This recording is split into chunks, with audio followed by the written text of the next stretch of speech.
Assalamualaikum warahmatullahi wabarakatuh. Bismillah kanthi nyebut asmane Gusti Kang Maha Welas lan Maha Asih. Seperti di video-video sebelumnya kita membahas mengenai tirakat, ini juga kita membahas mengenai riyadhah. Riyadhah adalah bagian dari tirakat. Kalau tirakat itu adalah jalan menuju Allah, maka riyadhah adalah keistiqomahan dalam menjalankan suatu amalan untuk mencapai keridhaan Allah tersebut atau menuju jalan kepada Allah tersebut. Karena apa? Ketika orang menjalankan suatu riyadhah, ini tujuannya tidak lain adalah tujuan spiritual. Ketika orang berspiritual, tujuannya adalah membersihkan jiwa dan hati nurani dari orang yang menjalankan tirakat tersebut, menjalankan riyadhah tersebut. Tentunya kespiritualan ini itu tidak dilalui dengan mudah. Perlu melakukan hal atau melakukan amalan secara istiqomah. Baik itu 7 hari, baik itu 1 bulan, baik itu 40 hari, 1 tahun, ataupun seumur hidup. Ingat bahwa sesuatu yang dijalankan secara istiqomah walaupun sedikit itu sangat lebih baik dan sangat mengena daripada sesuatu yang dijalankan secara besar-besaran tapi hanya sekilas atau sebentar saja.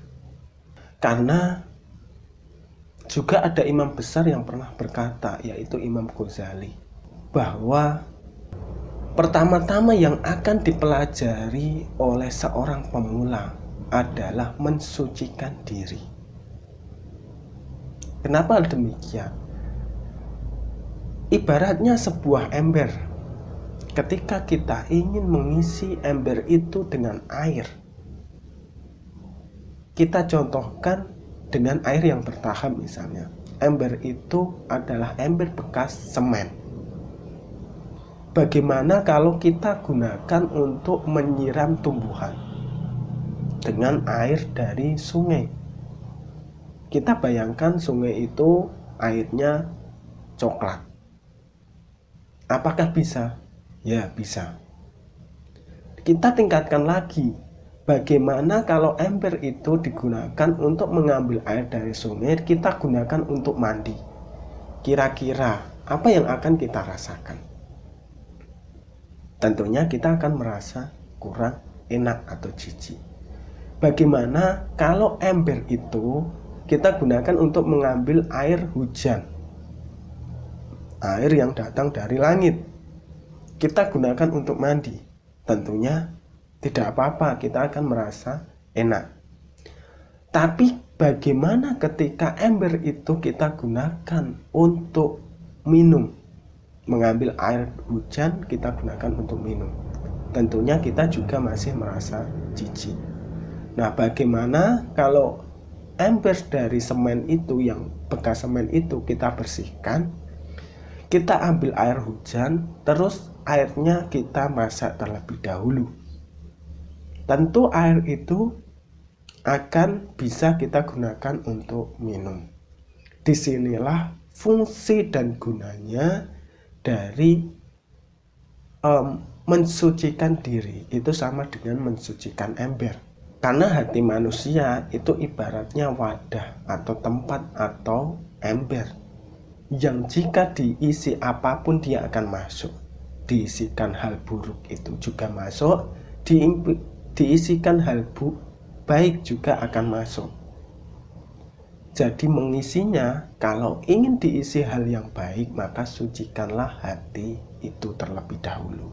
Karena bolak-balik yang namanya ilmu adalah ibadah hati, dan itu akan masuk kepada diri kita itu melalui hati.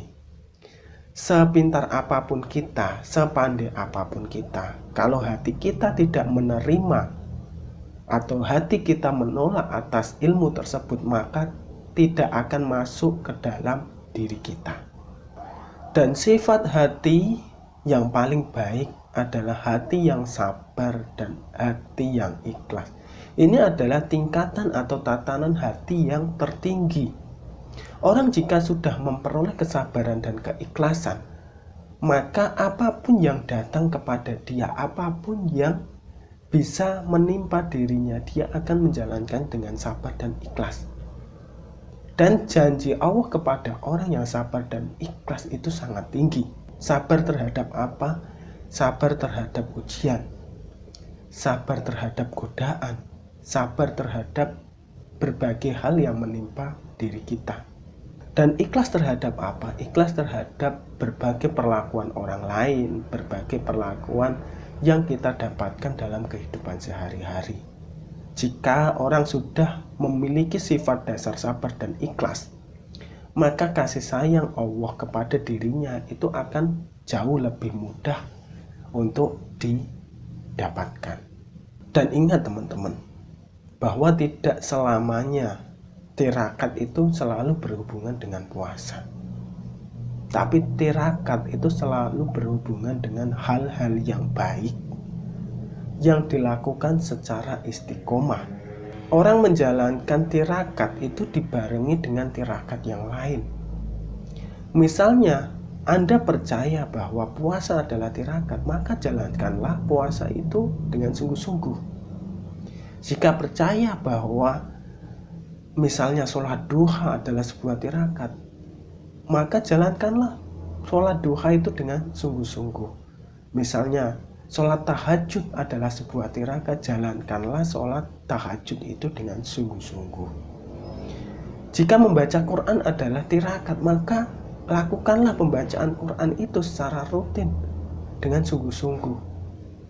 Misalnya tidak marah atau rendah hati itu adalah suatu tirakat, maka lakukanlah dengan hati yang bersih secara sungguh-sungguh. Maka teman-teman suatu saat nanti itu akan merasakan betapa dahsyatnya ibadah tirakat atau riyadah yang dilakukan selama berbulan-bulan atau mungkin bertahun-tahun itu secara istiqomah, itu pasti memiliki efek yang luar biasa. Jika tidak kepada diri kita, maka dia akan turun kepada anak cucu kita. Yang perlu diingat, jangan pernah menzolimi orang lain. Meskipun dia salah, tapi kalau kita berposisi sebagai orang yang berhak untuk menasehati, nasihatilah. Jangan pernah mencelanya, apalagi menghinanya. Nasihatilah dengan baik, tunjukkanlah jalan yang lurus kepadanya.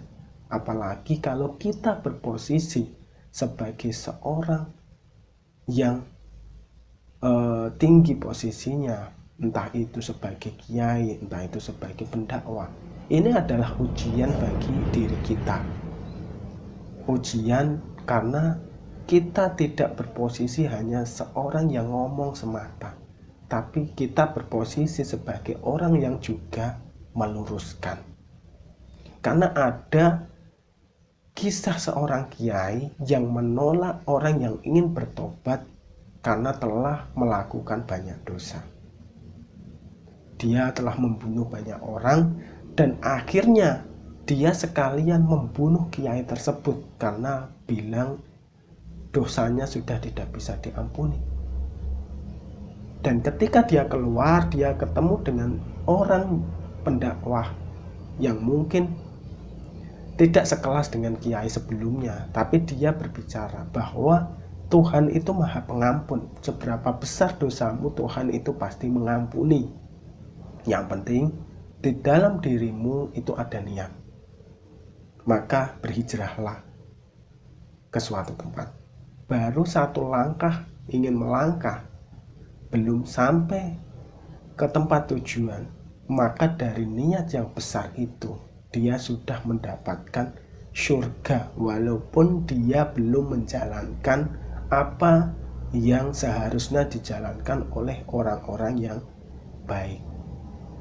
Dia baru berniat karena keinginan niatnya, dan seorang kiai sebelumnya itu menganggapnya bahwa itu bukan hal yang baik. Dan juga hal ini juga dialami oleh seorang nabi. Ketika ada orang yang ingin bertobat, lalu dia mengatakan bahwa kamu tidak diampuni, maka nabi tersebut itu langsung ditegur oleh Allah Subhanahu wa Ta'ala. Ini adalah kisah yang nyata.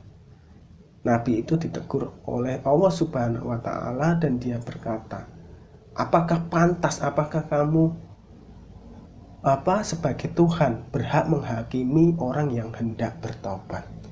Maka dari itu nabi tersebut langsung meminta ampunan kepada Allah Subhanahu wa Ta'ala. Oke, seperti itu teman-teman. Semoga bermanfaat dan sampai jumpa di video selanjutnya. Wassalamualaikum warahmatullahi wabarakatuh.